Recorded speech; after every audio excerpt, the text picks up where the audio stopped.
zakaj ne bi Gandalf kar vsake Bilbove težave rešil, ne? Zakaj je pomembno, da mi sam ne počakamo na Jezusovo odrešenje? Kako bi rekla to, da je to krščansko? Jaz bi rekel prvič, Gandalfa v Hobbitu ni najbolj točna usporednica s Kristusom, bolj recimo z nekim angelom. Recimo sploh, če pogledamo Tobbitovo knjigo Nadangel Rafael, ki je tam v fizični obliki dejansko angel predstavljen, ki spremlja Tobija, je zelo podoben Gandalfu, ne.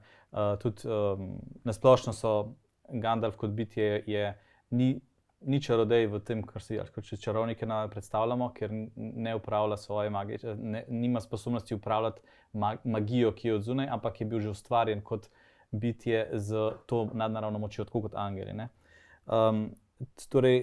Gandalf je angel, ki nekako pomaga, spremlja, varuje, vodi in en izmed, tako kot je samo omenil, eden izmed oblik pomoči je to, da se umakne na neki točki, da lahko Bilbo sam potem, ne. Zakaj pa je to na tak način, mislim, to je dejansko, takšno je življenje, ne. Dejansko nas Kristus, tudi vernike, nas ne vodi za roko za vsak korak, kaj bomo oblekli, pa kaj bomo jedli, pa kako se odločati, ne. Nam prepušča tukaj svobodo in avtonomijo, nam pa stoji ob strani na takšne drugačne načine.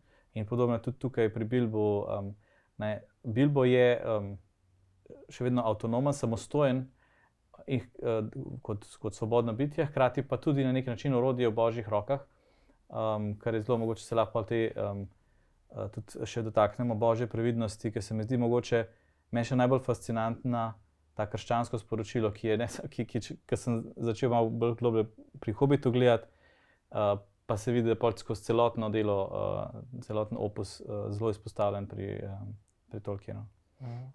Ja, to bi se strinjal, absolutno. Dodal morda samo to. Bog ustvari posameznika z nekim unikatnim paketom talentov, ki jih nima nihče drug, nikoli jih ne bo imel, nikoli jih ni imel. In to je pravzaprav ta Božja pomoč svetu na nek način. Ne v smislu, da ga vodi, kaže levo, desno, ni njegova navigacija, je njegov talent, če tako rečem. In Sveto pismo se mi zdi, da skoraj na vsaki strani vabi posameznika, če naredim tu sporednico, enako kot pri Hobbitu ali pa Gospodarju prstanov, da je sam aktiven v tem žaru ali pa tej harmoniji z Bogom. Recimo ena zanimiva rabinska zgodba pravi približno takole, čisto na hitro. En mož je zelo prosil Gospoda, da bi zadev na loteriji, ne. Vsak dan molil, dneve in dneve, ure in ure, leta in leta. Umrl na koncu, ni zadev.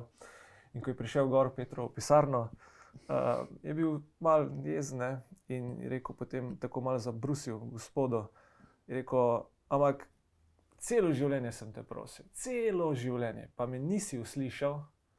Pa je Gospod skomignil z rameni pa je rekel, pomagalo bi, če bi kako srečko kupil.